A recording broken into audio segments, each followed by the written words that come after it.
सिद्ध श्री माता जी की जय, संत की जय। पूर्व की कार्यगाओं के माध्यम से प्रथम ढाल में अपने चतुर्गति के दुखों के विषय में जाना था। दूसरे ढाल के माध्यम से दुख का कारण जाना था और आज तीसरी ढाल के माध्यम से हम सभी उन दुखों से छूटने का उपाय जो पंडित दौलत राम जी ने 6 ढाला ग्रंथराज में बताया है, उस तीसरी ढाल के माध्यम से दुखों के छूटने का उपाय जानने और समझने का प्रयास करेंगे। कार्य नंबर 1।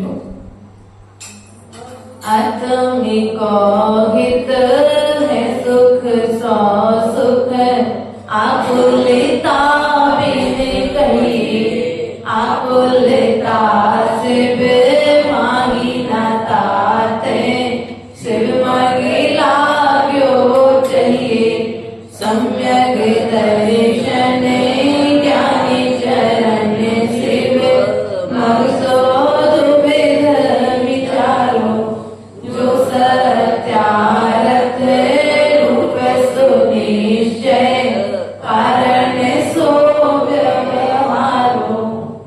अर्थात यहाँ पर कहते हैं आत्म को हित है सुख सो सुख, आकुलता बिन कही। अर्थात जो आत्मा का सुख है वह आकुलता से रहित है। किससे रहित है? आकुलता से रहित है। आकुलता से वे माही न ताते, अर्थात जो आकुलता करता है शिव माही, अर्थात मोक्ष में नहीं है। आकुलता कहाँ पर नहीं है? मोक्ष में आकुलता है क्या? बोलो तो। वहां पर आकुलता ना होने का कारण क्या है? मोक्ष तो हम सबको जाना है। जाना है कि नहीं जाना है? जाना है। पक्का ही नहीं किया मतलब। जाना है। सब एक दूसरे के चेहरे दिख रहे, कौन ला रहा कौन? अरे भैया अपना अपना निर्णय करो कि मुझे मोक्ष जाना है कि नहीं जाना है। यदि मुझे मोक्ष जाना है तो वहाँ की व्यवस्थाएं क्या क्या है? वहाँ पर आकुलता है कि नहीं है? आकुलता से सहज सुख है कि आकुलता से रहत सुख है? इस बात की जानकारी भी हमारे लिए होना जरूरी है। और यदि वहाँ पर आकुलता नहीं है तो भैया महेंद्र जी, सिद्धालय में आकुलता नहीं है। पवन भैया, आकुलता ना होने का कारण क्या है? अरे स्वरूप तो बात की बात है, पहले तुम व्यवहार की अपेक्षा तो बताओ। वहाँ पर जे पर संबंध जो तुम्हारे चल रहे हैं, वहाँ पर कोई रिश्तेदार नहीं है। वहाँ पर किसी के उदर की पूर्ति के लिए तुम्हें पुरुषार्थ करना नहीं है। वहाँ पर पत्नी नहीं है, वहाँ पर पुत्र नहीं है, वहाँ पर पैसा नहीं है, वहाँ पर पहनने के लिए कपड़े नहीं चाहिए, वहाँ पर भोजन करने के लिए भोजन नहीं चाहिए, वहाँ पर घूमने के लिए गाड़ी की भी जरूरत। वहाँ पर तुम्हें यहाँ तो मंदिर आना पड़ेगा, लेकिन सिद्धालय मंदिर जाने की भी जरूरत, क्योंकि तुम स्वयं मंदिर बन जाओगे, तुम स्वयं भगवान बन जाओगे, तो फिर तुम्हें किसी दूसरे के सामने नमस्कार करने जाना। इसलिए वहाँ पर जो सुख है सिद्धालय में, वो सुख आकुलता से रहित है। कैसा है? आकुलता से रहित है। शिवमग लाग्यो चाहिए, अर्थात मोक्ष में लगना चाहिए। यदि तुम आकुलता से रहित सुख चाहते हो तो मोक्ष मार्ग में लग जाओ। कहाँ पर लगना है? बच्चे को पैसा कमाना है तो वो 3 साल की उम्र से ही उसके लिए सिखाना चालू, बेटा इतनी अच्छी पढ़ाई करना कि एक दिन बहुत बड़े बिजनेसमैन, बहुत बड़े पोस्ट पर जाकर के नौकरी करना। उसे बचपन से तुम संस्कार डाल देते हो, लेकिन माँ जीवाणी यहाँ पर कहती है कि तुम अपनी संतान को पैसे कमाने की कला सिखाते हो, लेकिन हम अपनी संतान को भगवान बनाने की कला सिखाते हैं। अर्थात तुम अपनी संतान को यदि भगवान नहीं बना सकते तो कम से कम पंचम काल में अपनी संतान के ऊपर इतना तो उपकार कर देना कि वे श्रद्धावान जरूर बना देना। क्योंकि पैसा कमाना तो आजकल सबने सिखाया है, लेकिन भगवान के प्रति श्रद्धा करना किसी ने। तुमने बच्चों के लिए स्कूल तक तो जाकर के छोड़ा है, लेकिन कभी मंदिर में आकर के क्या छोड़ा है? नहीं छोड़ा। अब बताओ वो सुख मिलेगा कैसे? उस सुख की प्राप्ति कैसे होगी जिस सुख की यहाँ पर चर्चा करने जा रहे हैं? तो आचार्य भगवान कहते हैं उस सुख की प्राप्ति के लिए तुम्हें सिद्धालय जाना पड़ेगा, अर्थात कर्मों से रहित होना पड़ेगा। और कर्मों से रहित कब होगे? जब तुम यहाँ पर कर्म करने वालों से रहित होगे, अर्थात संसार के विकल्पों से रहित होगे, निराकुल हो जाओगे। मंदिर में आ जाओ, मंदिर में आने के पश्चात में घर की याद ना आए तो मंदिर में आना सार्थक हो जाएगा। और मंदिर में आने के पश्चात में यदि घर की याद आ रही है, पंखे की, कूलर की, नाश्ते की प्लेट यदि आंखों में दिख रही है, द्रव्य की थाली में वो गरम गरम कचौड़ियां दिखाई दे रही हैं, तो मंदिर में आना सार्थक। क्यों पूनम, सच में दिख रही क्या? ध्यान रखना, नहीं तो किन्हीं किन्हीं को क्या होता है भैया, मन की स्थिति तो देखो। अच्छे बढ़िया ड्राई फ्रूट चढ़ाते हैं भगवान को, अच्छे बढ़िया चावल चढ़ा रहे केसर लगा करके, और मन में कल्पना कर रहे जैसे ड्राई फ्रूट भगवान को चढ़ा रहे हैं, इन्हीं ड्राई फ्रूटों की आज हम घर पर जाकर के खीर। बताओ, चढ़ाते समय तुम यहाँ त्याग करो, वहाँ भोगी। यहाँ तो भगवान से आकर के कह रहे सुधारो विनाशनाय नैवेद्यम नृपामति, लेकिन जैसे ही विसर्जन हुआ और पेट में चूहे, ऐसा होता है क्या? भूख लगने लगती है। 10 दिन तक बढ़िया उपास करे थे, बाजार का त्याग था, सब कुछ त्याग था। अष्टमी चतुर्दशी के दिन 7 तरह के व्रत नियम संयम धारण किया था, लेकिन जैसे ही 11वां दिन हुआ कि संयम। क्यों?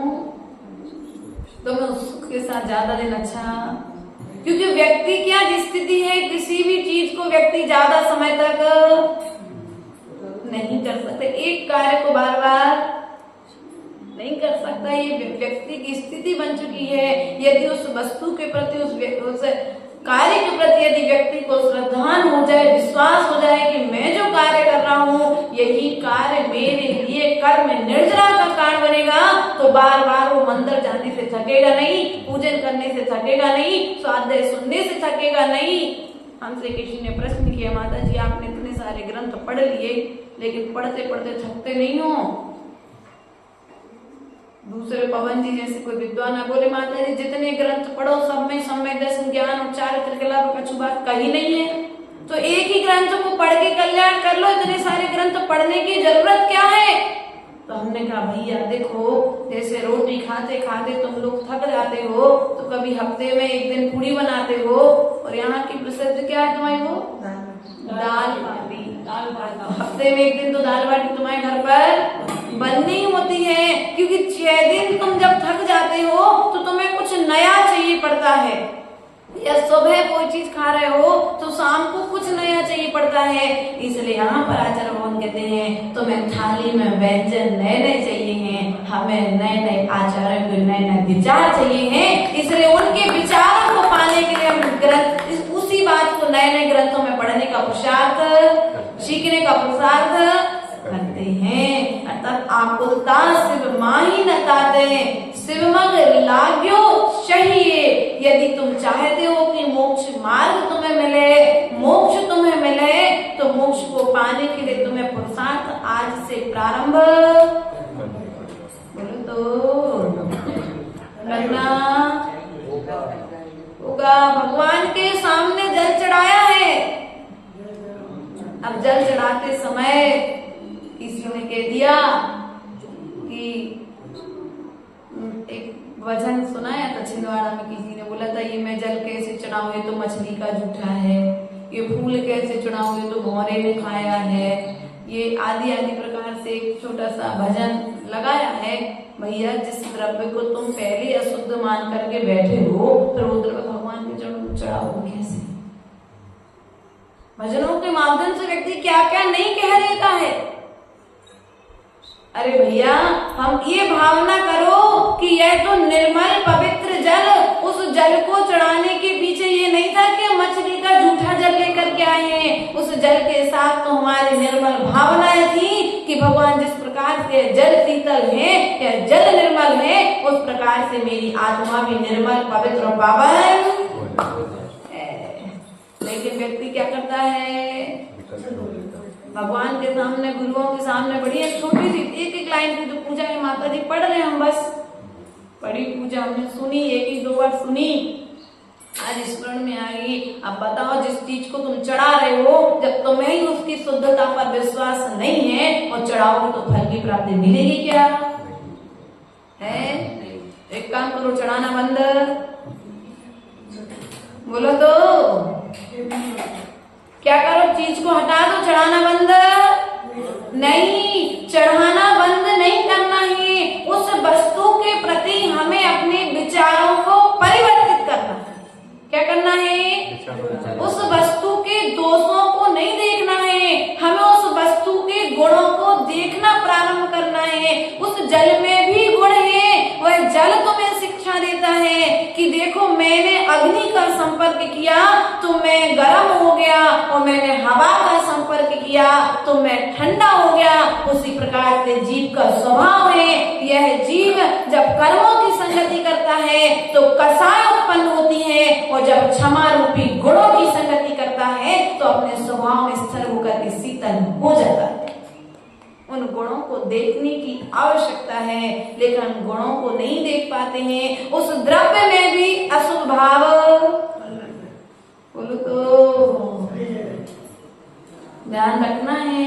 यह विचार करो कि ये भगवान देखो कि अखंड अक्षत क्या चढ़ा रहा हूं मैं आपके चरणों में, अखंड अक्षत चढ़ा रहा हूँ। किस लिए चढ़ा रहा हूँ अखंड अक्षत?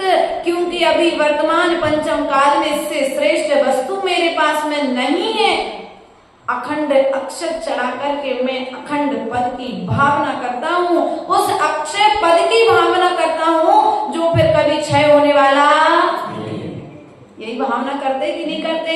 जो लाइन है भैया, बड़े भैया, जो लाइनें किताब में लिखी है ना, वही पूजा नहीं है। अपने मन से भी कभी पद्य रूप में भी पूजा कर लिया करो, कभी गद्य रूप में तो हमेशा करते रहते हैं, गाकर के पूजा हमेशा करते हैं, लेकिन कभी अपने भाव रूप भी तो पूजा किया करो कि हे भगवान, ये मैं पुष्प चढ़ा रहा हूँ आपके चरणों में, ये भौरे का जूठा इसलिए नहीं चढ़ा रहा हूँ, मैंने जो अनादि काल से मैं काम बाण रूप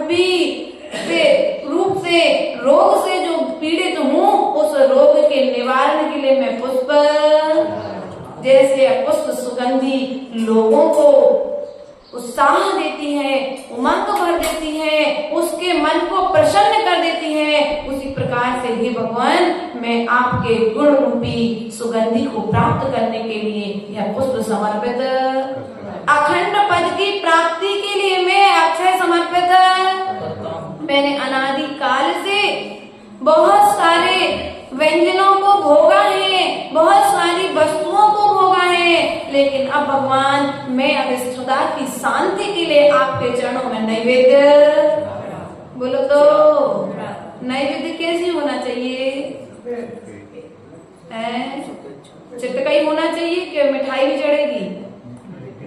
बोलो भैया।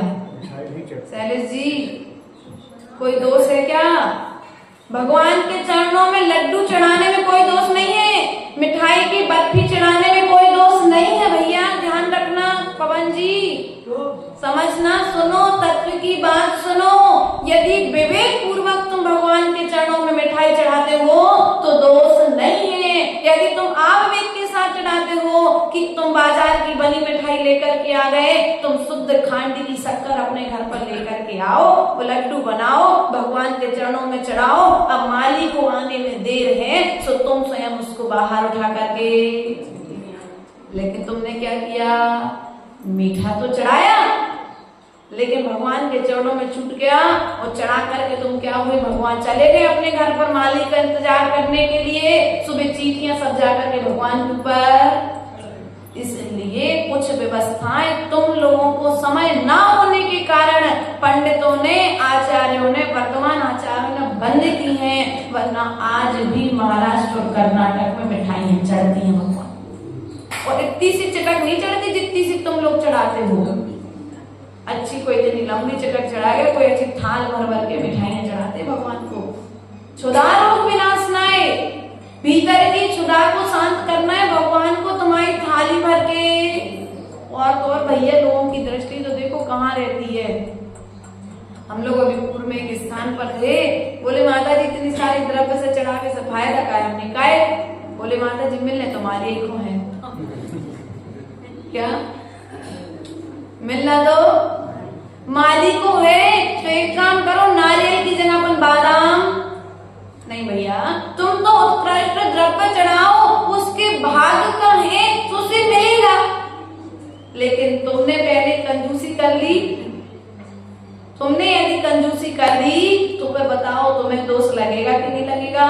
सामर्थ्य होते हुए भी माली का पेट भर रहा है, माली के पास में पैसा जाएगा, इस भावनाओं से कुछ व्यक्ति मंदिर में भी दान, मंदिर में भी द्रव्य, भगवान को भी छिटी मार के, हाँ छिटी वाले चावल ऐसे करते कई लोग तो। अरे भैया, गरीबी तुम यहाँ गरीबी दिखाओगे तो फिर वहां पर तो तुम्हारे साथ में गरीबी आने वाली।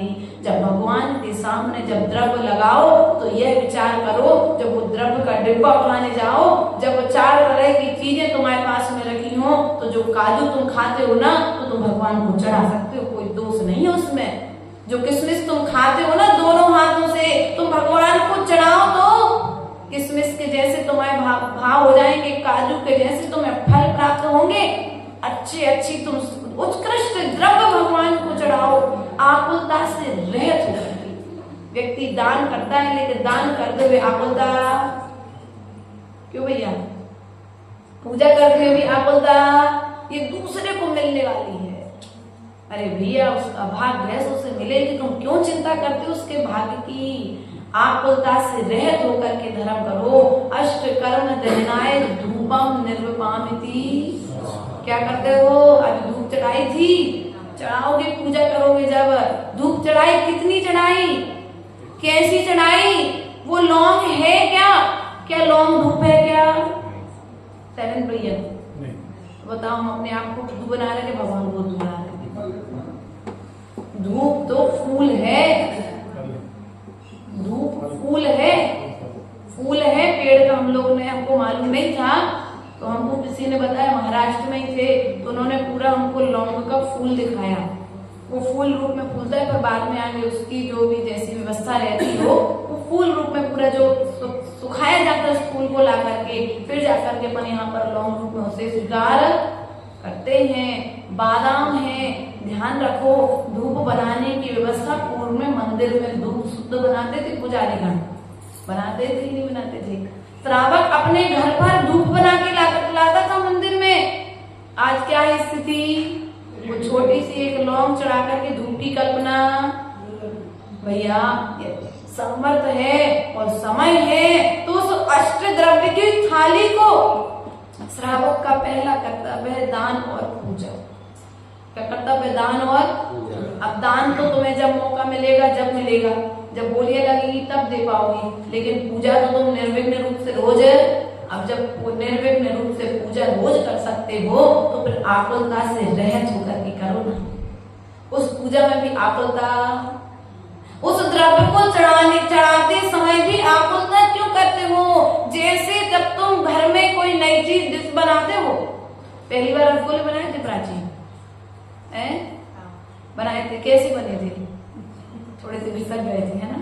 ऐसे ही होता है, हर किसी से पहली बार में रसगुल्ले अच्छे नहीं बनते, लेकिन उस रसगुल्ले को बनाते समय तुमने अपनी पूरी एनर्जी की अच्छे, उसी प्रकार से जैसे तुमने उस रसगुल्ले को बनाने के लिए पंडितानी पूरी मेहनत लगा दी, उसी प्रकार से जब पूजा करने आओ तो पूजा की थाली को ऐसे सजा करके लाओ कि तुम्हारी द्रव्य की थाली को देखकर के स्वर्ग के देव भी कहें कि ये है सच्चा। टूटे चावल नहीं होना चाहिए द्रव्य में, वो चीटी चढ़ी भपूनी लगी चिटक नहीं होना चाहिए अपने उसमें।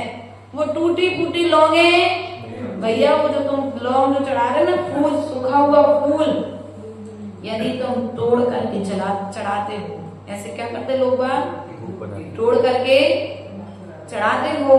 आचार्य भगवंत बसुनंदी आचार्य ने, बसुनंदी श्रावक आचार्य ने कहा है, जो तोड़ करके फूल चढ़ाता है उसे यति हत्या का पाप। किसका पाप लगता है भैया? बोलो तो। फूल चढ़ाना बुरा नहीं है, हरे मतलब हरे भरे फूल भी बाग का कोई चढ़ाता है, लेकिन क्या करते हैं, फूल कम है तो उनकी कलियां निकाल लेते हैं। और प्रभु के चरणों में, गुरु के चरणों में कई जगह पर देखने में वो पत्तियां अलग कर ली, फूल को पूरा तोड़ दिया। तो ध्यान रखना, आचार्य भगवान कहते हैं अगर चढ़ाना है तो साबुत वस्तु का तुम शोधन कर लो। क्या कर लो? उसकी शोधन की जो विधि है फूल की, उस शोधन की विधि को सीख लो। लेकिन तुमने क्या किया, उसे तोड़ दिया और तोड़ करके चढ़ाया। तो आचार्य भगवंत ने कहा कि उसे टूटे हुए फूल को चढ़ाने का फल है एक मुनि की हत्या का पाप तुम्हारे लिए। बात कुछ पच नहीं रही ना? पहली बार सुन रहे ना, इसलिए चेहरे की स्थिति थोड़ी सी ऐसी होगी, कोई बात नहीं, लेकिन फिर भी ज्ञान होना। तो हम फूल नहीं चढ़ाते, तुम फूल नहीं चढ़ाते, लेकिन जो फूल चढ़ाते हैं उनके लिए भी सावधान होने की जरूरत है। आकुलता से रहित होकर के कार्य करो।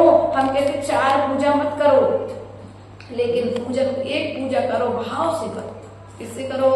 भाव से। एक गिलास दो, लेकिन भाव से दो। आप लोग क्या करते हो, चौके में पहुंच करके अरे हमें जल्दी जाना है, तो आकुलता के साथ में तुमने ना ऊपर देखा ना नीचे देखा, और उठाई चम्मच और फटाफट से अंजलि में पकड़ पटकी और चले गए। तुम तो भैया ऑफिस चले गए थे, साधु की अंजलि मंत्र है। आज हर कार्य को करते समय व्यक्ति को आकुलता, निराकुल हो के आप लोग बोलो। अब यहाँ बैठे हो, प्रवचन चल रहा है, प्रवचन के बाद तुम्हें अगले कार्य की चिंता, 1 मिनट घड़ी ऊपर नीचे होगी, जो अगला कार्य देखो जो है सो है। अब हमें कार्य की सिद्धि न होने के कारण आकुलता से कार्य की सिद्धि चाहिए ना तो आकुलता से रहित हो जाओ। जब धर्म ध्यान करने बैठो, धार्मिक कोई कार्य करने बैठो तो आकुलता से रहित हो जाओ। कोई बात नहीं, 5 मिनट लेट हो जाएंगे हम ऑफिस के लिए, लेकिन हम एक अंजलि आहार को अच्छे से दे करके। कई बार तो जल्दबाजी में श्रावक शुद्धि तक नहीं होता, हड़बड़ी में शुद्धि तक, हमें तो आहार देना और हम चले तुम जानो, हमने तो अपना कर्तव्य, हमारे पास समय नहीं है तुम्हारे लाने 1 घंटा बैठ के लेने, तो आप लो बढ़िया, लेकिन हमसे तो आपने कही हमने 5 मिनट आपको आहार देंगे। ऐसा लगता है कई बार श्रावकों की आकुलता देख करके कि तुमने सब जने हम पे उपकार कर रहे आहार देंगे। हम लेके उपकार नहीं कर रहे तुमसे, तुमने हमें दे रहे सो हमारे ऊपर उपकार कर रहे हो। एक तो लो भी और तुमने जैसो दो जैसो करो वैसो सब कजू। अच्छा है, ध्यान रखना तुम लोग कभी साधु को उपकार नहीं कर सकते हो। वो ठीक है, व्यवहार की भाषा में कहना पड़ेगा कि भैया धर्म के 2 पहिए, एक श्रावक एक साधु है, लेकिन आत्मा का धर्म जब भी होगी, आत्मा की सिद्धि जब भी होगी, जब एकांत से ही होगी, अर्थात निश्चय रूप धर्म से ही होगी। अपनी आत्मा को एक रूप ही मानना पड़ेगा।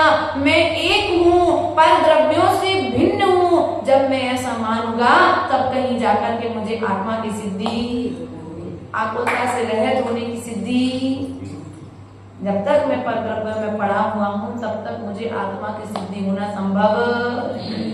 लेकिन पंचम काल में पर द्रव्यों के बिना आत्मा की साधना भी संभव नहीं है। इसलिए यदि हम तुम्हारा सहारा ले रहे हैं तो तुमसे इतनी उम्मीद रखते हैं कि तुम पूरे जो भी कार्य कर रहे हो कम करो, लेकिन आकुलता से रहित होकर क्या करो, आकुलता से रहित होकर के करो। एक कर्तव्य करो लेकिन पूर्ण मनोयोग के साथ में करो। लेकिन व्यक्ति क्या करता है, सब कुछ करना चाहता है। ऐसा लगता है 3 लोग के जितने काम है सब, जितना पुण्य है 1 दिन में ही हम पूरा। भैया तो 1 दिन में तो चक्रवर्ती को भी नहीं मिला था, तुम्हें कैसे मिलेगा? चक्रवर्ती को भी 1 दिन में 6 कर्तव्यों को पालन करने के लिए मिला, पूरे 28 मूल गुणों का पालन वो भी श्रावक अवस्था में नहीं कर पाया है। अतः जो भी धर्म करना चाहते हो उस धर्म के लिए तुम क्या करो, आकुलता से रहित होकर के करो। जैसे कुत्ते को देखा आपने, कुत्ता हंस गए, देखा कि नहीं देखा? बड़ी मामी से पूछो, भी कह रही हम तो रोज देखा था। अच्छा रोज ही देखती, कितनी देखी? 1 2 3 मूल रूप में सोचो कि जैसे वो श्वान है, श्वान हड्डी को चबाता है ना, और वो सोचता है कि मैं ये जो हड्डी को चबा रहा हूँ ना, ये हड्डी मुझे सुख दे रही है। लेकिन क्या हड्डी सुख दे रही थी क्या भैया? समझ में आई मुझे बात? हड्डी, कुत्ता सोचता है ये हड्डी मुझे सुख दे रही है, लेकिन क्या हड्डी में सुख देने की क्षमता थी क्या? हड्डी में सुख देने की क्षमता नहीं थी। वो हड्डी को जैसे जैसे चबा रहा था तो हड्डी को चबाते चबाते मसूड़ इतने घिस गए थे कि उन मसूड़ों से खून आने लगा था। व्यक्ति को अपना किया हुआ दुख, अपने द्वारा किया हुआ पाप पर द्रव्य में सुख मान करके, अर्थात जैसे जैसे तुम इन विषय भोगों को भोगते चले जा रहे हो वैसा वैसा बाहरी सुख तो बढ़ रहा है, लेकिन भीतर में दुख बढ़ रहा है कि नहीं बढ़ रहा है? चलो कुत्ते वाली कहानी समझ में नहीं, क्योंकि तुमने हड्डी पकड़े कुत्ते को नहीं देखा होगा। वे क्या तो सिटी वाले सब हमने तो देखा, जब जंगलों में जाते हैं तो कुत्ता, भोजपुर में थे, सागर में थे तो दिख जाते थे श्वान आदि, जब जंगलों में स्थानों पर जाते थे तो। उसके पश्चात में एक और उदाहरण लीजिए, खुजली।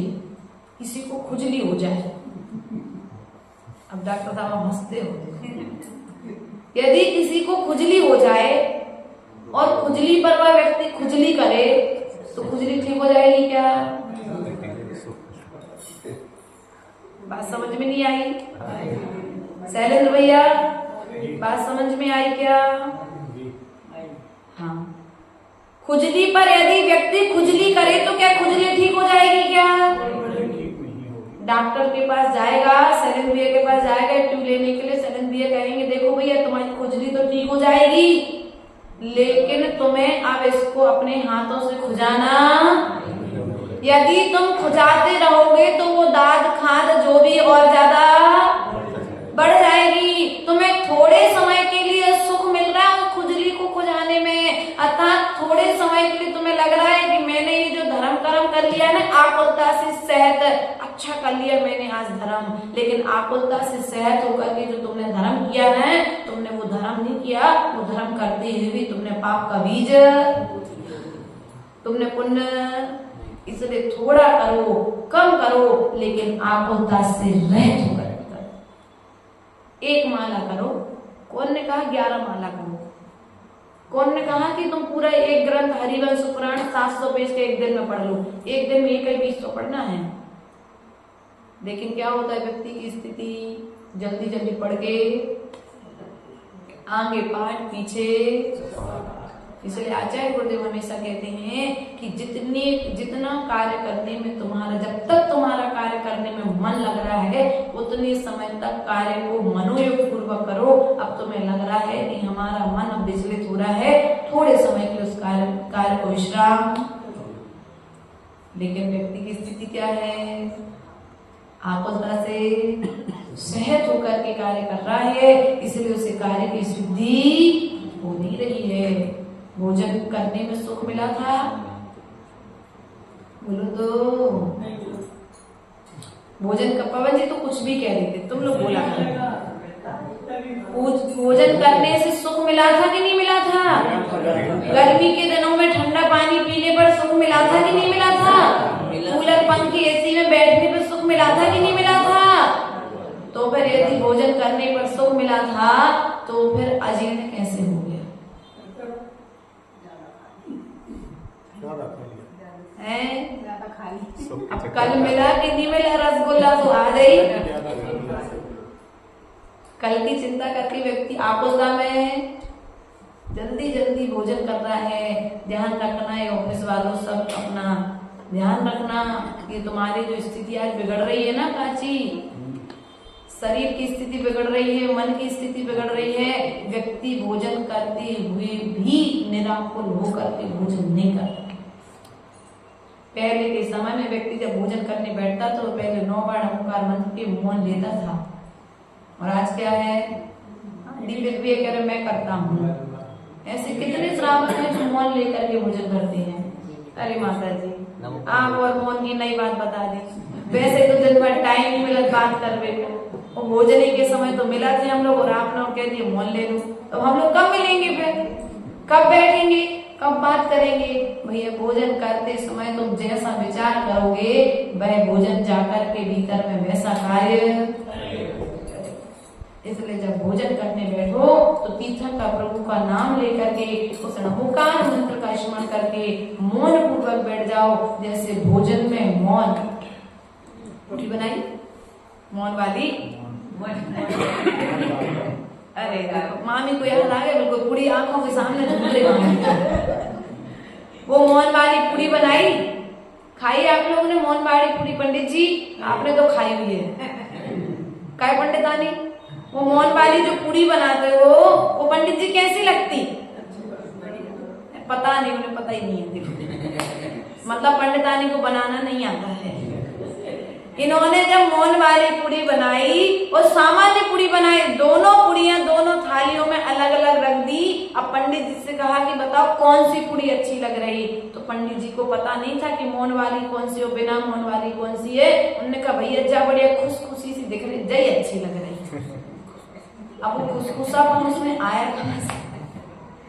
देखो आप लोग हंसने लगते हो, बात तो आपके बीच की और एक तत्व की बात को समझने की कोशिश करना। जैसे वो पूरी में मौन डाल दिया, थोड़ा सा आटे को सनते समय तो नमक के साथ में थोड़ा सा घी डाल दिया गया है। उस घी को डालने से उस पूरी में सॉफ्टपन आ गया है, खुशखुशापन आ गया है, अर्थात वो अच्छी लगने लगी है। उसी प्रकार से आचार्य भगवान कहते हैं देखो पुड़ी ने मौन को स्वीकार किया सो पुड़ी खुशखुशी हो गई, अर्थात सबकी रसना इंद्री का विषय बन गई, सब लोग उसको ग्रहण करने लगे। उसी प्रकार से यदि तुम अपने जीवन में मौन को धारण करोगे तो सब जीव तुमको चाहेंगे। तुम्हें तत्व ज्ञान कहीं बाहर लेने नहीं जाना, तुम्हारे किचन में ही, तुम्हारे व्यापार में ही तत्व ज्ञान है, बस उस तत्व ज्ञान को लगाने की जरूरत है। चौका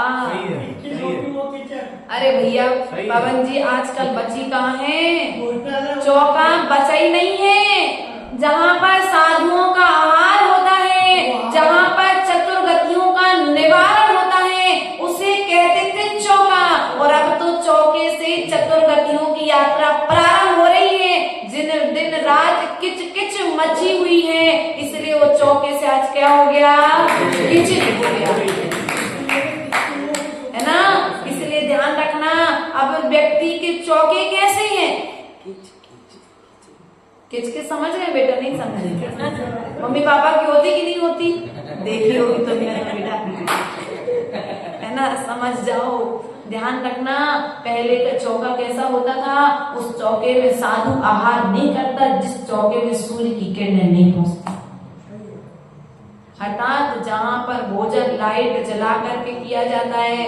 अरे माता जी पहले तो लाइटें होती ही नहीं थी, लाइट में करते थे तो भैया जहाँ पर सूर्य की किरणें नहीं है, पहले के चौके भी आंगन में हुआ करते थे, रसोई का एक अलग से बना रहता था उनका स्थान, उस रसोई के स्थान में जहाँ पर भोजन बनना है, साधु का भोजन बनना है, जहाँ पर साल भर की सामग्री धुल करके रखना है। मनीष भैया हमको याद है घर में ये व्यवस्थाएं हमने देखी जब गृहस्थ जीवन में थे, उस गृहस्थ जीवन में माने और बड़ों ने सबक दिखा करके सिखाया है, मुंह से बोल करके नहीं सिखाया, एक कर्तव्य उन्होंने दिखा करके सिखाया है कि जिस चौके में साधु का भोजन होना है, जिस वस्तु के साधु की अंजलि में जाना है, जिस भोजन सामग्री को, उस भोजन सामग्री का कक्ष एक अलग रहता था। जिस चौके में साधु को आहार करना है उस कक्ष में 3 दिन तक हम लोग का प्रवेश, जहाँ वो जिन बर्तनों में साधु को भोजन कराना है शैलेश भैया, उन बर्तनों में अशुद्धि के दिनों में महिलाएं आहार नहीं करती थी, उनके वो 3 दिन के पात्र अलग रहते थे, वो रजाई गद्दा चटाइयां अलग रहती थी।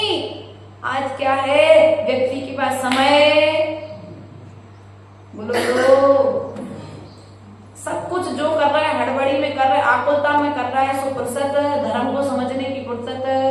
अब धर्म को जब समझने की फुर्सत नहीं है तो धर्म को करोगे भी नहीं, और जब धर्म को करोगे नहीं तो कर्मों से निरंतर बनते। धर्म कर्मों से छूटने के लिए पर्याय मिली थी, लेकिन अज्ञानता के कारण हम निरंतर कर्मों से और बनते। रहट देखिए आप लोगों ने, बोले माता जी आज क्या क्या पूछ रहे हैं आप, रहट देखी, रहट देखी होगी शैलेश भी आपने, तो शैलेंद्र भाई आपने देखी रहट, क्या होता है बता रहे शैलेश भी आप, श्रेयस भी आपने, आप बड़े भैया हो, रहट आपने तो देखी होगी, जब हमने देखी तो आपने कैसे नहीं देखी होगी। अच्छा भूल गए आप लोग, सिटी वाले हूँ, गाँव में थे। सुनो, रहट अर्थात एक यंत्र हुआ करता था, उसमें जैसे कोल्हू के बैल को जैसे बांध देते ना, ऐसे उसमें है ना घड़ियाल बने रहते थे, वो एक राउंड होता था, उस राउंड में छोटे छोटे कलश भरे होते थे, और उसको दादी लोग चलाती जाती थी, मात्र उसको ऐसा चलाना पड़ता था, वो कलश अपने आप कुएं इतने भरे रहते थे कि रस्ती की जरूरत नहीं पड़ती थी, और उस रहट को भर के आता था, और जल अपने आप पात्र में खाली, एक पात्र भरता था, दूसरा पात्र खाली होकर के आगे ऐसा उसको घुमाते रहते थे। यदि नहीं देखा हो तो कहाँ पर खजुराहो चले जाना, हमने खजुराहो में देखा था, आचार्य गुरुदेव जब खजुराहो में विराजमान थे, गुरुदेव विराट संघ महाराज जी और विभव संघ महाराज जी के साथ जब जाना हुआ था, उस समय वहां पर ये दिखाया था। तो रहट जो होती है, हमारी स्थिति भी कुछ रहट की तरह है। एक परेशानी, एक इच्छाओं की पूर्ति होती नहीं कि दूसरी आकर के, एक परेशानी जाती नहीं कि दूसरी आकर के बोलो तो खड़ी हो जाती है ना। ध्यान रखना, जब तक तुम संसारी हो तब तक ये परेशानियां तुम्हारे साथ में रहेंगी, और जिस दिन संसार से छूट जाओगे ये परेशानियां भी तुमसे छूट जाएंगी। अर्थात एक इच्छा की पूर्ति हुई कि दूसरी इच्छा ने आकर के कह दिया, तत्काल अभी तो एक मकान था, बढ़िया सुखी थे, खूब सुखी थे आप लोग, कोई चीज की कमी महसूस नहीं हो रही थी। लेकिन कुछ ही समय पश्चात पड़ोस में एक जन का बहुत अच्छा मकान बन गया। वो मकान में एक बहुत अच्छा महाराजा वाला, वो क्या बोलते आजकल सोफा सेट आ गया अच्छा वाला। तुम्हारा जब घर बना था 20 साल पहले बना था तो सामान्य सा सोफा था, तो सोफे में भी सुख था, बैठने ही तो था, लेकिन सुख कब तक था, जब तक दूसरे क्या महाराजा सोफा। अब क्या, अरे भैया अपने यहाँ का सोफा बहुत पुराना हो गया है, अब अच्छा नहीं लगता है, अभी बहुत अच्छा है, 20 साल बाद भी उसकी गादियां बहुत अच्छी हैं, बैठने योग्य है, आज तक उपयोगी था, लेकिन दूसरे के यहाँ पर आ गया है तो वो सोफा में खराब। बोलो तो स्थिति यही होती है ना। अब कहाँ एक पर वस्तु को देखा तो भीतर में आंख होता, अब क्या करोगे, काम करोगे उस वस्तु को प्राप्त करने के लिए पुरुषार्थ। इसलिए बंधुओं, यदि तुम्हें संसार से छूटना है तो पहले तुम्हें आकुलता को, और मोक्ष में जाकर के सब कुछ नहीं मिलेगा तुम्हें, और जब जो काम तुम्हें मोक्ष में करना नहीं है तो उसका अभ्यास यहाँ से कर लो बहनों। पर वहां पर जाकर के भी माता जी बोलते कछु नहीं करने, तो हम तो ऐसी जगह पे रह नहीं सकते, हमें तो कछु न कछु। हाँ, हमने एक बार कहा कि भैया मोक्ष में जाकर के शांति मिलेगी और कहीं पर शांति मिलने वाली नहीं है।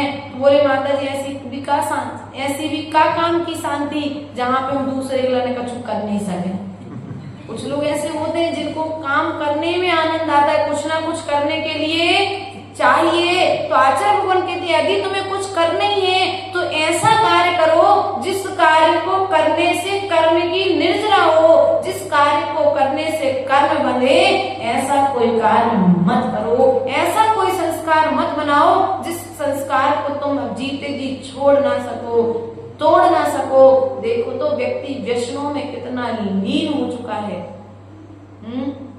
व्यसनों में कितना लीन हो चुका है कि उन व्यसनों के आगे उसे अपना परिवार भी, उन इच्छाओं की पूर्ति के आगे उसे अपने परिवार दिखाई नहीं देता है, अपने बच्चे नहीं दिखाई देते हैं, अपने माता पिता नहीं दिखाई देते हैं, पत्नी और बहन नहीं दिखाई देती है। इतना धुर्त हो चुका है, बस मोही व्यक्ति की स्थिति भी उस व्यसनी की तरह है। तुम लोग विषयों के पूर्ति में इतने लीन हो चुके हो कि अब तुम्हें उससे बाहर निकलना मुश्किल लगता है। इसके बिना तो रहना बड़ा, भैया रह करके तो देखो, जब तीर्थंकरों ने सब कुछ छोड़ा है तो तुम भी सब कुछ छोड़ सकते हो। तुम्हारे अंदर में भी वही शक्ति है जो शक्ति हमारे अंदर में है, जो शक्ति इनके अंदर में है, बराबर शक्ति है, बराबर गुण है। मात्र उन गुणों को जागृत करने की आज इतना नियम लेकर के जाना कि मैं आप जो भी कार्य करूंगा आकुलता से रहित हो करके करूंगा। क्या करूंगा? आकुलता से रहित होकर के करूंगा। कर्म के घर के काम भले अपने हिसाब से देख लो, लेकिन जब भी धार्मिक कार्य करूंगा आकुलता से, बोलो तो यहाँ पर आकर के फिर घड़ी में ऑफिस, थाली में रोटी दिखाई तो नहीं देगी ना। मंदिर में आकर के किसी के कपड़े तो नहीं दिखाई देंगे। निर्विकार मुद्रा को देखने के लिए आए थे हम, लेकिन हमें क्या हुआ, सामने वाले के कपड़े, बोलो तो ये कोई मंदिर प्रदर्शन का नहीं है कि तुम अच्छी अच्छी साड़ियां पहन करके आओ, उसके एडवर्टाइजमेंट करो, सामने वाला दूसरे दिन बाजार में जाकर उस साड़ी की खोज करे। एक साधना का स्थान है, इस स्थान पर क्या आकर के तो श्रृंगार का त्याग करके आओ। तुम सामने वाले के व्यापार की एडवर्टाइजमेंट करने के लिए यहाँ पर वो सामने वाला नहीं समझ सकता है, तो हम तो जितने लोग बैठे उनसे कहेंगे कि तुम अपने आप को संभालो। क्या करोगे? मुनिराजों ने क्या किया? स्वयं को संभाल लिया। त्यागियों ने क्या किया? अपने आप को संभाल लिया है। जितने लोग सुधरे सो उनको सुधार दिया, जिनने सुधरना स्वीकार नहीं किया सो उनके लिए उनके भरोसे पर। लेकिन हम क्या करते हैं? सामने वाले को सामने के भरोसे पर तो ध्यान रखना है। आकुलता से रहित होकर के करो, इस कर्ता पने की बुद्धि का त्याग करो, क्योंकि जब तक कर्ता पने का त्याग नहीं होगा ना पवन जी, तब तक आकुलता से रहित नहीं हो पाओगे। मैं दुकान नहीं जाऊंगा तो दुकान नहीं खुलेगी, मैं घर नहीं जाऊंगी तो भोजन नहीं बनेगा, मैं सुबह से जल्दी नहीं उठूंगी तो झाड़ू पोंछा नहीं होगा, मैं शाम को क्लास नहीं लूंगी तो क्लास नहीं लगेगी। भैया हम तो आपको दिखा रहे, करके दिखा रहे कि हम नहीं लेते क्लास तब भी क्लास लगती है, हम नहीं करते प्रवचन तब भी प्रवचन होते हैं, जब हम नहीं करते यहाँ तब भी चौका लगता है, हम नहीं कराते स्वाध्याय तब भी स्वाध्याय होता है। अर्थात जिन गुणों से हम रहित होते चले जा रहे हैं, उस भीतरी कर्तापनी की बुद्धि से आप सभी को भी रहित। मैं पैसा कमाने नहीं जाऊंगा तो घर का खर्च चलेगा कैसे? इस बात की चिंता में व्यक्ति आकुलता पूर्वक दिन रात, अरे नहीं जाओ तुम ऑफिस, यदि तुम्हारा पुण्य होगा ना तो वह धन तुम्हारे दरवाजे पर आ जाएगा, तुम्हें ऑफिस भी जाने की जरूरत पुण्य है ना। तो कई लोगों की नौकरियां छूट गई कोरोना काल में, और कई लोगों की नौकरियां आज भी चल रही। क्यों? भाग्य में है सो तुम जैसा चाह रहे तुम्हें वैसा व्यापार, और तुम्हारे भाग्य में नहीं है सो आचार्य गुरुदेव कहते थे यदि भाग्य में है सो भाग करके आएगा, और भाग्य में नहीं है सो आकर के भाग जाएगा। क्या? भाग्य में नहीं है सो आकर के, बस इस बात पर श्रद्धान तो कर लो, कर्ता बुद्धि का त्याग कर दो, आकुलता से रहित हो जाओगे, तुम्हें सुख की अनुभूति होने लगेगी, शांति की अनुभूति होने लगेगी। व्यक्ति सब कुछ कर रहा है लेकिन शांति नहीं मिल रही। शांति ना मिलने का कारण है आकुलता। कौन है? आकुलता। बोलो तो आकुलता। थोड़ा धीरे बोले, क्या बात है? सब लोग आकुलता से रहित हो क्या? हम तो बार बार इसलिए बुलवा लेते हैं भैया, चर्चित इसलिए बुलवा लेते हैं बार बार कि वो संस्कार, वो शब्द तुम्हारे भीतर में प्रवेश कर जाए, और जब शब्द प्रवेश करेगा तो एक दिन शब्द का आचरण भी बाहर में प्रकट होने लग जाएगा। सम्यक दर्शन ज्ञान चरण शिव मगसो दुविध विचारो। अर्थात यहाँ पर कहते हैं सम्यक दर्शन ज्ञान चारित्र, इन तीनों की एकता क्या है? मग शिव मग अर्थात मोक्ष मार्ग है। तो हे मोक्ष मार्ग दो प्रकार का है। कितने प्रकार का है मोक्ष मार्ग? दो प्रकार का। सम्यक दर्शन ज्ञान और चारित्र से सहित मोक्ष मार्ग दो प्रकार का है। जो सत्यारथ रूप सो निश्चय कारण सो व्यवहारो, अर्थात निश्चय मोक्ष मार्ग और व्यवहार मोक्ष मार्ग। इस प्रकार से मोक्ष मार्ग के दो भेद यहाँ पर बतलाए गए हैं। इन्हीं भावनाओं के साथ में आज हम सभी अपनी इतना समझेंगे कि आकुलता से रहती हमें धर्म ध्यान करना है, और कल हम पुनः निश्चय मोक्ष मार्ग और व्यवहार मोक्ष मार्ग की व्यवस्था को समझेंगे। बोले परम पूज्य आचार्य गुरुवारी साहिब जी महाराज की जय। श्री माता जी की जय।